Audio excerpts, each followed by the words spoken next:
Imagine this scenario. Your friend goes to the store and you ask him to buy you an Arizona iced tea, which, by the way, like, not to go on a tangent, but the fact that Arizona iced tea still costs $1 despite inflation is kind of crazy. But anyways, he comes back with the lemon flavor at one instead of the one that you wanted, which was a half lemon, half iced tea one. Now you're pissed because you didn't get the exact iced tea you wanted. This is exactly what people are doing with AI. They know about AI and, the basics, like, the things that they've learned from the news or from social media, like ChatGPT basic stuff, but they have no idea how to use it effectively. You type in "help me write better" and get back some generic robotic response that sounds like it came from a corporate manual. You ask it to solve a problem for you and it gives you some vague, irrelevant answer that has nothing to do with the problem that you're facing. So you try again, and you try again, and nothing seems to work yet. You go back and forth with AI, prompting it, acting like kind of like if you're fighting with it, trying to get it to give you the exact output that you're looking for. And each time you're getting more frustrated because AI keeps on missing the mark, and at this point you're probably just giving up because you think that you need to be some expert in order to work with AI. And then you start thinking that maybe AI is some overhyped technology that people are just hyping up and it's gonna die down soon. You think that it's just something overhyped that doesn't really truly work for real world problems, but that's really not what's happening. We see what's happening really is that you're bumping heads with AI, going back and forth with it, kind of wrestling with it,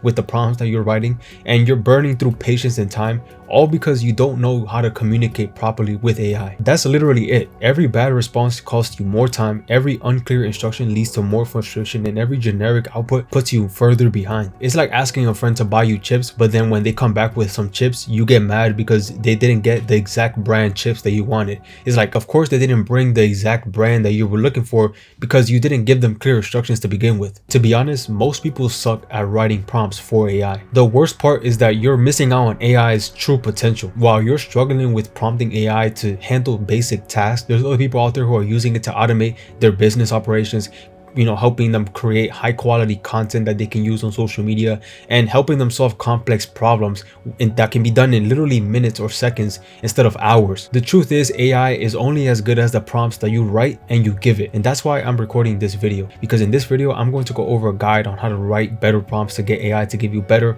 more desirable outputs. I'm going to show you the exact prompting techniques that turn AI from a frustrating guessing game into your most powerful partner. Now, this is based on my experience and what I've learned so far in building AI systems and AI automations in my AI agency, Uptrend Automations, which, by the way, if you are looking for some AI systems to be built for your business, feel free to go down below and click the link and book a call with me if you need help. Master prompting in AI becomes a precision tool that gives you exactly what you want every single time. After you're done watching this video, you're gonna be writing prompts so good it'll be like you're putting your prompts on steroids, like no joke. Now at this point, almost everyone is aware of AI, unless you live in Sentinel Island, which at that point you wouldn't even be watching this video to begin with. AI is all over mainstream news, billionaires are talking about it, content creators are making videos talking about AI, and even your job is probably already implementing AI or is thinking about doing so in the future. Almost everyone, no matter what they do in life, is hearing about AI and learning about how it can help them in their life and in their business, unless you watch news where all they tell you is that you'll be broke and jobless in the next 6 months. What most people don't know, or at least are not yet fully aware of, is that AI does not work without prompting it first, or at least prompting it correctly. Without writing great prompts, the responses AI gives you falls under one of these three categories: vague,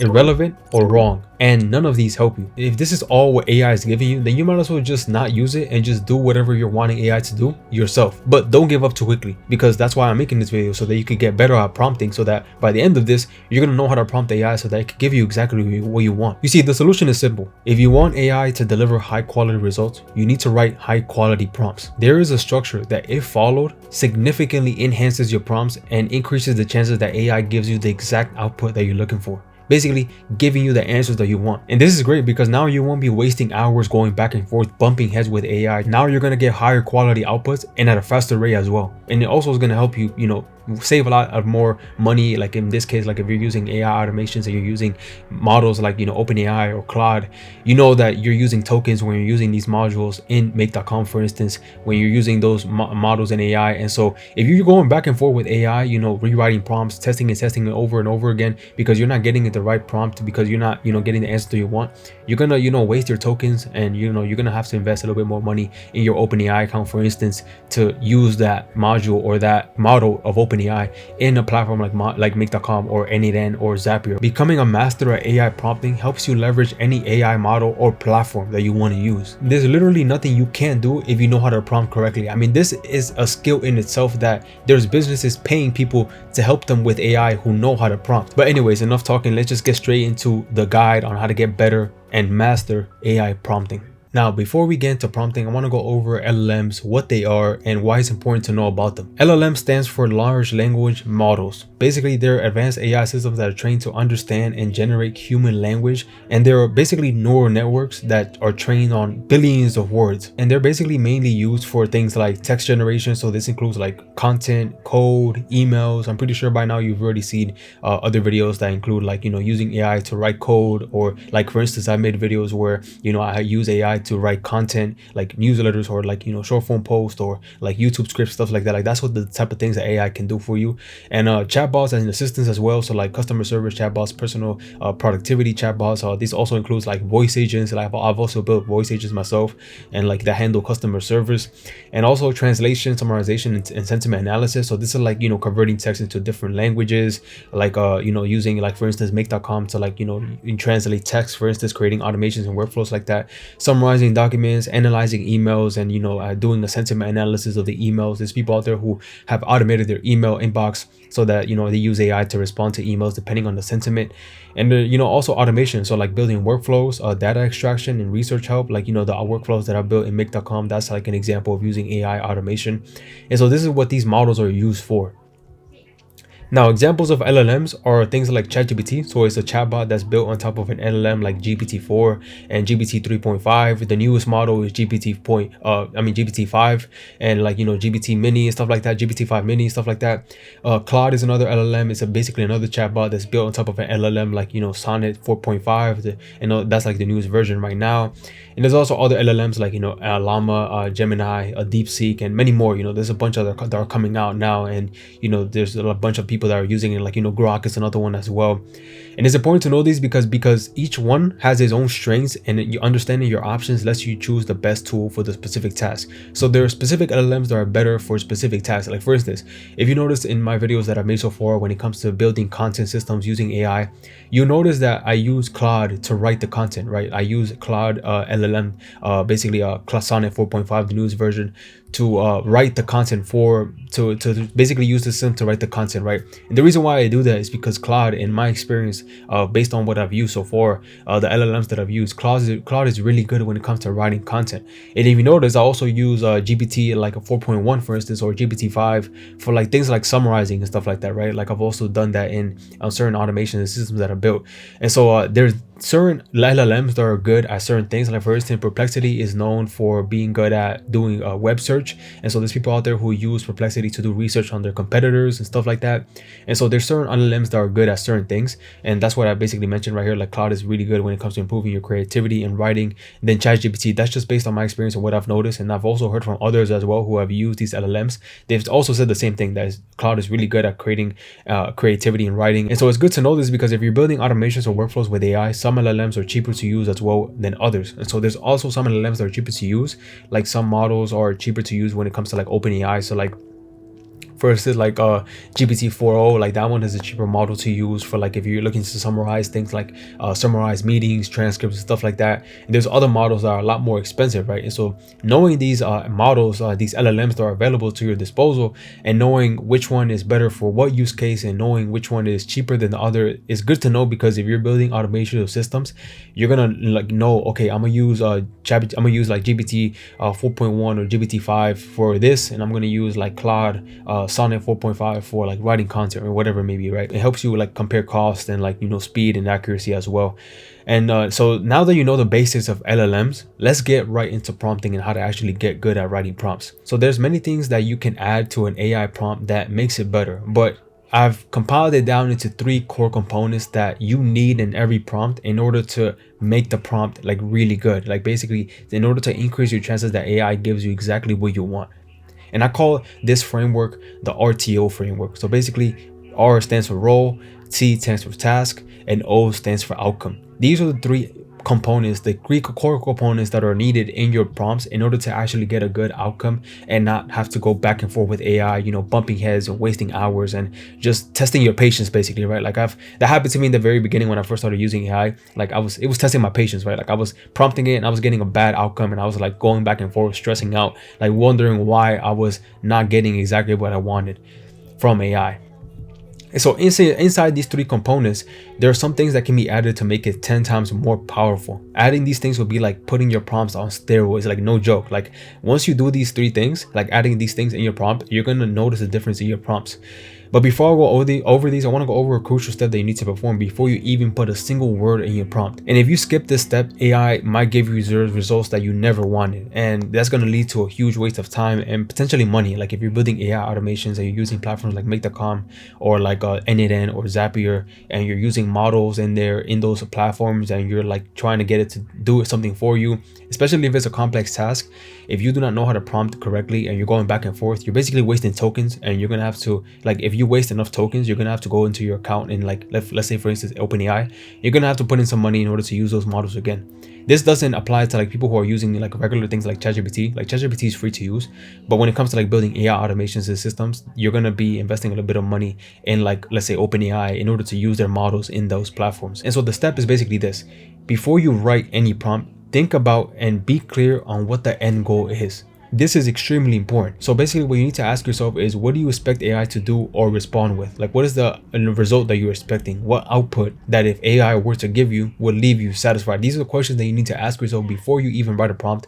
Because if you do not know what the end goal is, then you won't be able to write a good prompt. Like you're going to be basically running in circles. You're going to kind of waste time writing the prompt because you don't even know exactly what you're looking you don't know what you're looking for AI to do for you. But if you do know what you're looking for, then it's going to be a lot more easier to write the prompt because you now have an end goal that you are striving towards. And so writing the prompt is basically going to help you get to that end goal. And so if you're unclear about the end goal, your prompts will be all over the place and it's going to confuse you as well. It's very similar to going about life without clear goal and vision. Like you're just going to be going all over the place and you're going to be lost and eventually you're going to land nowhere. And so like that's why in life you need goals, you need milestones, right? So that you can stay on path and you won't be lost and confused and just suffering from like uncertainty basically, or suffering from like lack of direction. And so AI will still give you an output despite giving it a vague prompt. Like if you give it a vague prompt or like a crappy prompt with like no clear directions, like AI is going to still give you an output. It just won't be what you wanted because you were never clear on exactly what you wanted in the first place. And so this is an important step that you need to do before anything else. You need to know the end goal, and then once you have the end goal, you're good to go on writing the prompt itself. So now let's get into the RTO framework. So R stands for role, like I mentioned, right? And so in this part of the prompt, you're going to give AI a role. Now, I actually went over this briefly in the past video that I made. I made a video where I told you how to use AI to help you improve your life, and I also gave you prompts. So if you haven't gotten those prompts, go ahead and get it down below. It is completely free. And if you haven't watched that video, go ahead and watch it. I really do believe it can help you with using AI and improving your life. But in that video, I went over briefly on the role part of the prompt, right? And the role part of the prompt is basically where you give AI a role. Now, in this case, like if you're using like if you're building AI automations and like Make.com or something, the role part of the prompt is the system part of the prompt basically, right? So this is like this acts like the system, right? So in here you give AI a role, you tell it what it should be, who it should be, and how it should act basically. So you could give it any role. I give some examples here, like some roles to give you an example are like you are a goal setter, you are a copywriter, you are an AI assistant. Like these are roles that you're giving to AI. This is the first thing that you do when you're writing the prompt. You give AI a role, and basically when you're giving AI a role, you're setting up how AI will respond to everything, right? So like if you give AI a role of being a goal setter, then it's going to act like a goal setter, right? If you give AI a role of being a copywriter, then it's going to act like a copywriter. And so it's going to, like, most likely if you give it a role of being a copywriter, then you're going to be using it to write things for you, right? Whether that's like content systems or like writing out blogs for you, or writing out social media posts, or writing out ad copy, whichever may be. And like you are an AI assistant. That's another one. You're giving it a role of acting like an AI assistant. But that is not all. Of course, giving AI a role will improve your prompts, but there's one small thing you can add to make it a lot more stronger, and this is adding key characteristics. In a previous video, I gave you 6 AI prompts, right? Like I mentioned already, like I gave you 6 AI prompts that will help you improve your life. And I'm actually going to grab a prompt from that library that I gave you guys for free, which by the way, if you haven't grabbed it, go ahead and get it. is, down below for free. And I'm gonna grab prompt number 4, right, an example. And that prompt is that basically what it acts as is a limiting belief destroyer. It's a prompt that I basically designed to help you destroy any limiting beliefs that you have. It is really good.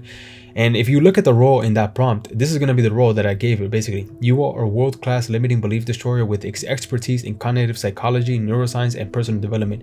You possess the combined wisdom of history's greatest thinkers and self-help leaders, including Maxwell Maltz, Tony Robbins, Carol Dweck, and many more. You approach belief transformation with logical precision, analytical depth, and unwavering persistence. So I gave it a role which is limiting belief destroyer, as you can see right here, limiting belief destroyer. But I also buffed it, right, by adding it characteristics. As you can see, I also gave it characteristics like world-class, expertise. I gave it characteristics like it has expertise in, logical precision, analytical depth, unwavering persistence, possessed combined wisdom of. As you can see, I told it that it possesses the combined wisdom of history's greatest thinkers and self-help leaders. And I even gave it some of them right here. I gave names. And so as you can see, all of these right here, world-class, expertise in, it has analytical depth, it has unwavering persistence. These are all key characteristics that the AI has. I gave it key characteristics. Instead of just telling it something simple like you are a limiting belief destroyer, I gave it characteristics, and this makes the role 10 times stronger. And it's like buffing the role itself. And so without these added characteristics, like I said, I would have simply written you are a limiting belief destroyer. And of course you can write that only, but adding characteristics to your prompts is like giving your role steroids. It's like giving steroids to your prompts. It just makes it a lot more better. So here's an example template of the role part of the prompt, putting this together. This is a template that you can follow when you're writing your prompts. So you start with you are, and then a role. You give it a role, and then you give it key characteristics, and then you give it key characteristics in a subject, right? So you give it in a subject, like for instance, let's say you're prompting it to write content for you. You can say you are an intelligent AI content writer with expertise in psychology, persuasion, and cognitive biases, right? So that's like the subject, right? You're giving it a characteristic like you have expertise in these things. And you can also be like, and you are known to be incredibly persuasive when you're writing your content, having readers immediately read your content without second guessing because of how good your content is. So that's like giving it more key characteristics, right? So knowing this, I'm going to give you 2 role prompts, and I want you to pick the one that you think is best, right? So this is role number 1. You are a goal setter. So this is a role that some people give like to AI, right? Simple things like this. Now this is role number 2. You are a highly skilled 12-year coach and goal-setting expert, deeply familiar with Brian P's methodology for achieving breakthrough results in 12-week cycles. You excel at guiding individuals through the process of creating meaningful and achievable goals and developing effective execution plans. So as you can see, based on these roles that I gave you, role 1 and role 2, obviously role number 2 for sure wins. It's much more stronger, it's much more detailed, and I'm letting it know like what it excels at, right? And I'm giving it key characteristics. I'm adding key characteristics to the role, and like this is just, once you do this, like you're just getting closer and closer to becoming a pro at writing AI prompts. If you give it a role and you give it key characteristics, you're gonna make your prompts way better. And this is just a part of the role prompt, right? So this is the first thing that you do when you're writing the prompt. You're giving AI the role. But now let's move on to the next part, which is a part of writing a great prompt. And that is T, which stands for task, right? So this is the T that stands for task in the RTO framework. And in this part of the prompt, you give AI a job or a task to do. So in the first one where we give it a role, that is the role that we're giving it, the identity that we're giving AI. Like, what is it going to be identifying as, right? Like you can give it an identity of an expert copywriter, right? Or an expert content analyzer, right? Now that you give it a role, now you're giving it a task. Like, what is it going to do itself? And right here, you either ask questions or you give instructions. So like if you're using like ChatGPT, like a basic chatbot, like you're going to ask questions in this part. But if you're using like if you're, creating an AI automation or system in like a platform like make.com, this is where you're going to give it instructions. Like, what is it going to actually do? And here's where you think back to the end result that you want. So obviously in the beginning, before we even wrote a prompt, you're going to be thinking about what the end goal is. And if you already thought about the end goal, if you already have that clear, then you're just going to go back to thinking about what the end goal is. Because if you know what the end goal is, then you're going to know what task to give AI. Because if the end goal, for instance, is to write content, then the task that AI is going to do is to write content for you. And so this is exactly like in this case, what you're going to be asking yourself is, what exactly are you expecting AI to do? And this is going to help you write the task itself. So do you want it to improve your writing? Do you want it to solve a math equation? Do you want it to respond to certain emails? Do you want it to help you learn faster? Do you want it to help you translate a text into a different language? Like, these are things that you're going to be asking yourself, what do I want AI to do? What you write here lets the AI know exactly the task you want it to perform. Since you already know the end result you want because it's the first step that you took, writing the task should be simple. In some cases, when it comes to getting very simple tasks done, it could be like 1 or 2 sentences, but writing the task doesn't need to be 1 sentence. It can include more than that can make it much more stronger as well. And it's called chain of thought prompting. Like, you could basically call it COT, right? And so this is where you give AI a step-by-step process to follow each time. This approach mimics how humans solve problems, where we break down complex tasks into smaller, manageable tasks. So like, this is how us humans work. Like, whenever we're going to be working on a task, the best way to work on a task that is complex is to break it down into smaller tasks, into something that's manageable, like a step-by-step process. And this is basically what chain of thought prompting is to AI. You're basically mimicking how us humans solve problems. And so, for example, let's say you want AI to solve a math problem. A regular prompt would be something like solve the user's math problem, and then you give it a math problem. But let's say you not only wanted an answer, but you wanted it to show you how it arrived to the solution in a detailed way.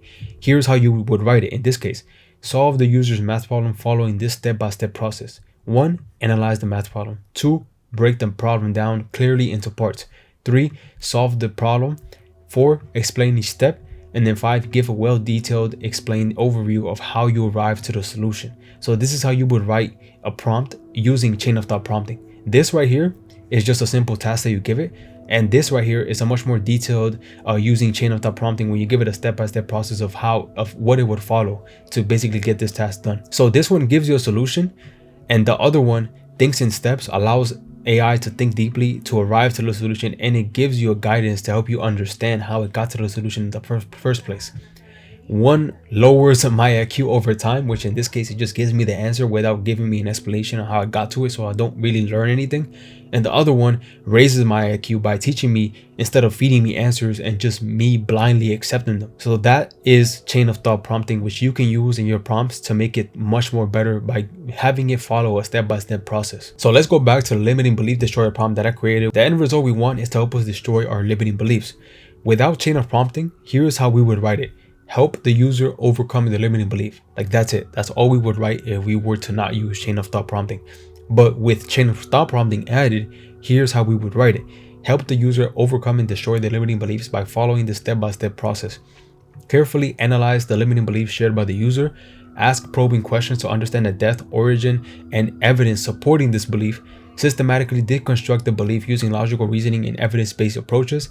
Apply wisdom from renowned psychological frameworks and thought leaders. Identify contradictory evidence that challenges the limiting belief. 6. Develop a personalized actionable plan to replace the limiting belief with an empowering alternative. And 7. Continue the dialogue until the limiting belief is thoroughly dismantled. The difference in these two prompts are massive. One, you just give it a limiting belief and it will help you overcome it. It will be like generic. It won't really help you that much. Like, yeah, it will help you, it will try to help you overcome the limiting belief that you have, but it's going to sound generic. It's not going to be detailed.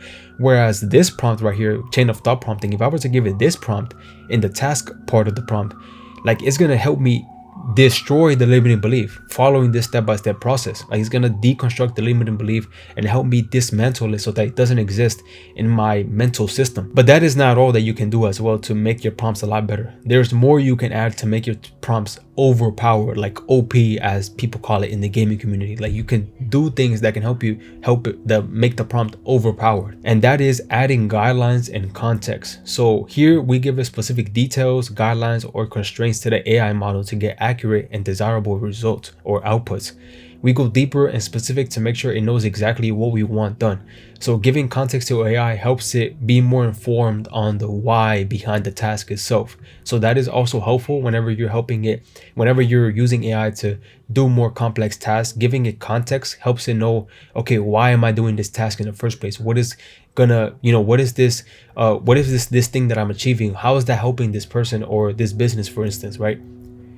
So here's what I would add to the limiting belief destroyer if I wanted guidelines and context. Your analysis must be logical and evidence-based, not emotional or motivational. This work is critically important to the user's future process, success, and well-being, to approach it with the utmost care and thoroughness. Do not provide generic solutions. Dig deeply into specific belief in its unique context. Reference relevant concepts from Psycho-Cybernetics by Maxwell Maltz and other authoritative sources. So Psycho-Cybernetics is a good book that I read before that I found really good when it comes to breaking limiting beliefs. And so that's why I added, to reference relevant concepts from that book, and ask thoughtful questions to uncover deep layers of the belief system. Do not be satisfied with surface level information. Your expertise allows you to identify the root causes. So this is me letting you know, like, don't be satisfied with surface level information that the person might give you. So like, if you're the one using this prompt, it is not gonna be satisfied with your surface level information. That's gonna go deep. It's gonna ask you questions to really go deep on why you have this limiting belief. And your persistence in this matter is greatly appreciated, as it will lead to meaningful transformation. And so this is now context that I'm adding in right here. So limiting beliefs are mental constructs that constrain a person's potential and prevent them from achieving their goals. These beliefs often form early in life through experiences, cultural conditioning, and misinterpreted feedback. They become self-fulfilling prophecies that reinforce themselves through selective attention to confirming evidence.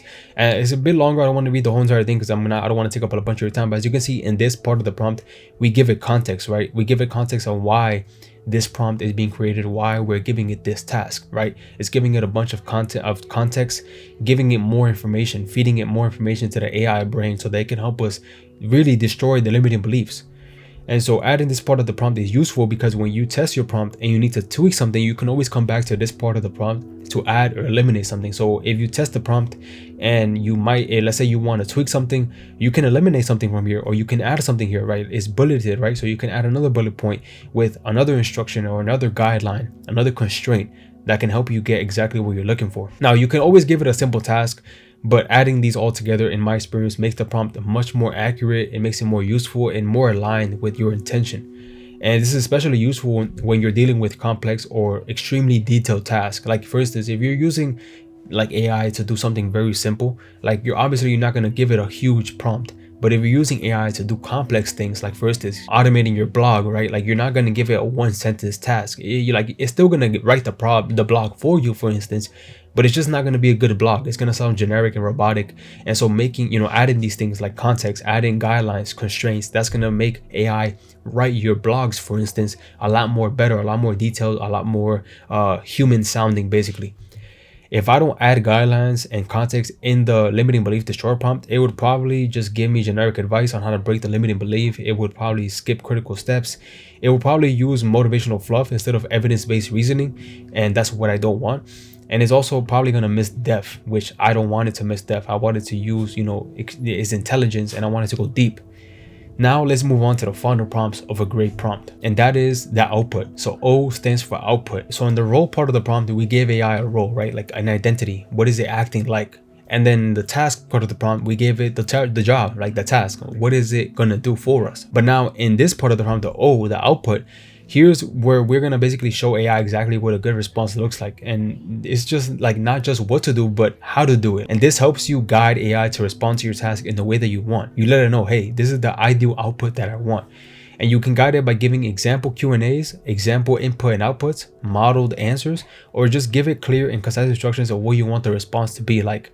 So like, for instance, in one of the past videos that I made where I created content system, if you notice in one of them, I wanted the content to be generated in JSON format. And so in the prompt, I let it know, give me the response in JSON format. And that basically, by me giving it that prompt, it generated the content for me in JSON format. If I would have never let it know to give me JSON format, it would have gave me the content, but not in JSON format. And if I want it in JSON format, I have to let it know that's the output that I want. And so here are some examples. Example Q&A. So this is an example that you can give it. So Q is the input, and let's say and A is the output. So I just don't think I'm kind of the person who can be successful. And this is the output that you would want AI to give us. Let's explore that. When did you first start believing this? What is it tied to? Was it tied to a specific moment?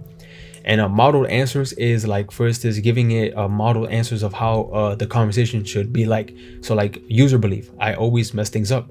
AI response, let's examine that belief logically. Can you recall specific situation where things didn't go wrong? This belief may be built on selective memory. Here's a framework we can use to reframe this, and then it gives you a concept. And then you can also use clear and concise instructions. So like, there's another way where you can prompt it, giving you the output that you want. You can give it instructions like start by asking the user what belief is holding it back, or respond using bullet points. Each point should build logically on last. Use bold for key phrases or beliefs. Ask one clarifying question at the end. So this is like instructions that you're giving it on the output that you want from AI. In the limiting belief destroyer, for example, I give it 2 example Q&As. The first Q I gave it is, I just don't think I'm the kind of person who can be successful. And then the answer that I would want AI to give me is, let's explore that. When did you first start believing this about yourself? Was it tied to a specific event or experience? And then another Q&A example that I gave it was, probably after I failed my first business. It felt like I'm proof like I'm not cut out for it. And then the answer that I would expect the AI to give me is, that's an important insight. You're equating one outcome with your identity. Let's challenge that assumption. If our failure at something made someone fundamentally incapable, would any successful person exist? Can you name someone who failed before they succeeded? And so that's basically an example of an example Q&A that I gave the limiting belief destroyer prompt, that like, if you notice, if you go to the prompt right now, you notice that it has this. Now, this is one of the most crucial and essential parts of your prompt that you're giving AI. AI models you see learn best from pattern recognition. This is how you can increase the chances AI doesn't give you generic, irrelevant responses. Basically, this is how you avoid the disappointment and the headaches of back and forth prompting, because AI is giving you crap responses basically. And you don't want crap responses, right? That's why you're watching this video to begin with. You want to improve your prompting so that it doesn't give you crap output. AI's outputs will be drastically sharper and more powerful. If you want AI to respond in bullet points, let it be known. If you want AI to respond in JSON format, tell it specifically. If you want AI to respond in a certain way, give it examples for it to use as a guide. For instance, if someone is using AI for writing, the last thing that person wants is AI to sound generic or robotic. AI is good, but without guiding it, it can sound too AI, no pun intended, like it can sound too robotic.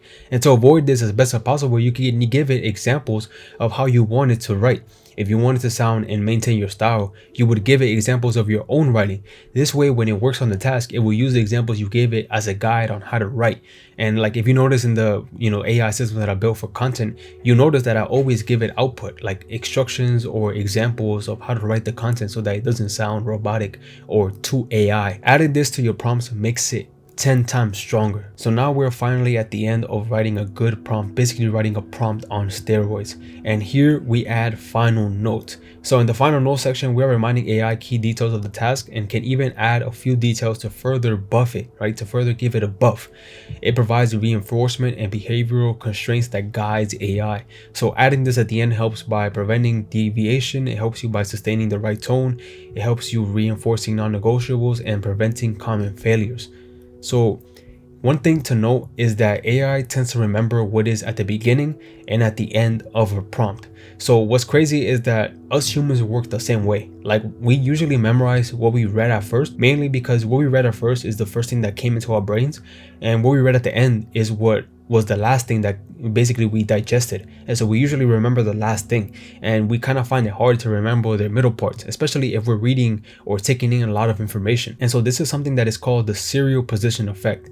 Basically, in cognitive psychology, it states that people tend to remember items better at the beginning and ending of a sequence. And this phenomenon is due to 2 components basically. First is the primacy effect, which is basically we better recall the first items, and then the recency effect, which is better recall of the last items. And so because of these 2 phenomenons, this is why the serial position effect exists. This is why we remember usually the first parts of something, of some information, and the last parts. And AI works the same way. It remembers what was told at the end more, since it is the last thing and therefore the most recent thing it takes in from the prompt. It's also useful for cases where you need to tweak something, so you can add a note or get rid of one if the AI's output needs improvement. And so that's why it's important to have like notes at the end, because like I said, this is the last thing that you give AI as a prompt, and so it's more likely to remember it. So this is much better than writing the entire prompt all over again, which can be a headache and also be a waste of time. I mean, I was there, we've all been there, where we have to rewrite an entire prompt and we have to like spend a bunch of time just writing it just to get AI to give us exactly what we're looking for. This helps you avoid that by just adding notes, and you can always rewrite something or tweak something in the notes section on the last part of the section of a prompt. And so let's go back to the limiting belief destroyer prompt. Here's the final notes section right here. So continue asking questions until you have sufficient depth to provide a comprehensive analysis. Do not accept the limiting belief at face value. Challenge it with logical counter arguments. Provide specific actionable steps the user can take to overcome the limiting belief. Remember that dismantling the limiting beliefs is a process, not a one-time event. If the user seems resistant, approach from a different angle rather than giving up. And always maintain a logical, evidence-based approach rather than relying on motivation or inspiration, and reference specific concept studies or frameworks that directly apply to the user's situation. So these are notes that I gave it at the end of the prompt. This is basically the last thing that AI will take in the prompt and is most likely to remember. So these are like rules and additional things that I want AI to know before they actually gives me an output. With all that being said, now I'm going to give you 2 examples of prompts designed to destroy limiting beliefs. One is a basic prompt with a role and a task, and another is the limiting belief destroyer prompt, which combines all that we just went over in this video. So the first basic prompt, which is like, meh, is a little bit, weak. The first role is you are a limiting belief destroyer, and the task is help the user overcome the limiting belief. Like, this is a basic prompt that most people give AI when they're using it, and you usually get like, generic responses. Like I said, it all depends on what the task is. In this case, the task is to destroy your limiting beliefs, and so if you give it this prompt, like it's gonna suck basically. But now let's go over the limiting belief destroyer prompt. As you can see, the limiting belief destroyer prompt is like longer. This is like, holy crap, like when AI receives this prompt, it's gonna be like, holy crap, this person knows exactly how to help me get the task done, and it will give you exactly the output that you're looking for. So this is the role right here. And then this is the task right here. We use chain of thought prompting. These are specific details like constraints and guidelines to follow. And then this is like context that I gave AI to basically know exactly what it's going to do. So like this is the whole context part of the prompt. And this is examples that I gave it. So as you can see, I used the Q&A example part of the output. This is examples that I gave it. And then these are final notes. So like that I just went over right now. And this is an entire prompt that I gave AI that if you were to use right now, like I said, you grab it down below. If you were to use AI, you're going to know exactly, like you're going to see the difference. It's going to literally help you destroy your limiting beliefs. Try pasting both into an LLM in ChatGPT or Claude, and the difference is night and day. Like I want you to try this right now. Like if you haven't gotten the prompt, by the way, get it down below. It's free. Grab the prompt, which is going to be all of this. And then I want you to test both. So test this. Try going like ChatGPT and try giving it a simple prompt like this. You are a limiting belief destroyer. Help the user overcome the limiting belief. Give it that prompt and then give it a limiting belief that you have and watch the output that it gives you. And then give it this prompt right here, this like monsterish like AI prompt that's like on steroids. Give it this prompt and you're going to notice the difference of how it responds to you and how it helps you deconstruct and destroy your limiting beliefs. Like it's going to be night and day, the difference. And so in the basic prompt, we gave it a clear role and task, but there was no depth, there was no method, there was no structure, there was no examples, there was no guidelines, there was no tone control, there was nothing. It was just generic and basic. And because of this, there's a high risk of shallow motivational fluff and vague solutions. Like if you were to use that prompt and give it a limiting belief, it was just going to be vague and just motivational fluff. It was going to sound generic basically. But in the second prompt, because we added all that we went over right now, you're going to get like expert level depth and methodology. You're going to get evidence-based logic, not vague advice. You're going to get guided behavior under edge use cases, so resistance and vagueness. It's going to give you a clear output structure, which is like using Socratic, responses and step-by-step process. It's going to be anchored in real psychological frameworks, which is why, that's what we included in the prompt. And it's going to be consistent. It's going to give you high quality results, and it's going to, give you high quality responses across different belief types. So whatever negative limiting belief you have is going to help you destroy that negative belief. And so that, my friends, is how you write an AI prompt so good. It feels like you just gave your prompt trend, like no joke. It's like putting your prompt on steroids. Like if you try this, if you start implementing what I just went over in this video on your AI prompts, you're going to notice the difference is night and day. Prompting is extremely important when it comes to using AI. Like I mentioned in the beginning, without it, AI does not work at all. It does, at least it doesn't work to its fullest potential. Like it's going to give you an output, but it's going to sound generic and it's probably going to be irrelevant. It's probably going to be wrong and you're probably just going to be disappointed. And so from giving AI a complex task to automate a certain part of your business to giving it your essay and then analyzing where you could do better, it all starts in the prompt. Like everything starts in the prompt. Without prompting AI, it just simply does not work and it won't give you what you want. And so in the beginning, you knew little of prompting and probably gave AI basic generic prompts, which it resulted in vague responses. So you probably were prompting AI like this, like giving it just vague responses. But now that you know how to prompt AI, which I just went over, you're going to be writing prompts like this. Like you're gonna be writing prompts that are like literally like on steroids type of prompts. Now you are fully equipped to write powerful prompts and get exactly what you want from AI. Now that you're armed with this knowledge, AI becomes your intelligent partner and not a guessing game. So you won't be going back and forth bumping heads all the time with AI, wasting hours, trying to get it to give you an output. Now you already know how to prompt AI, which makes you powerful in today's world, because this right here, ladies and gentlemen, is a skill in itself. I mean, there's people out there who are paying others to help them prompt AI because they don't know how to do it. I mean, I've literally gotten paid to help people write better prompts for AI because they don't know how to do it, and they don't even have time to do it. Like, they're business owners who are focusing on other high impact activities, and they want to prompt AI, they want to use it, but they just don't know how to prompt it. And like, you can literally get paid as well to write better prompts, because this is a skill in itself. Like, prompt engineering is a skill that is only going to become more valuable as AI continues to evolve and people get to know more about AI and how they can use it to help them improve their businesses or help them improve their own life as well by automating certain systems in their life, which is going to make you a more desired person in the world. It's going to make you be more valuable as a person, as a skill set, because this is a skill that you have in your arsenal. And like I said, if you need help with prompting yourself, but you do not have time, or maybe you want AI systems that you want built in your business, maybe you want to automate CRMs, or you want to build the AI voice agent, or you want to build content systems, whatever it may be. If you want to implement AI into your business, but you just don't know how, you probably don't even have the time to do it because you're too busy working on your own business and on things that you excel at, and you want AI to be implemented in your business, or you want help with it that can help you save time, cut costs, or even make more revenue, bring in more revenue to your business. So if you're interested in that, book a call with me and we'll talk more about that. Now, aside from learning AI prompting and how valuable you can become and how valuable it can be to getting better at AI in general, you need to know how to learn faster than others in the world that we're living in right now, because it's just moving too quick. And if you're not moving quick with the world, and there's others who are doing so, they're moving quicker than you, then you're getting left behind. That's why I made this video right here, where I talk about how to use AI to help you learn 10 times faster than anyone. But anyways, that's all I gotta say. I'm out.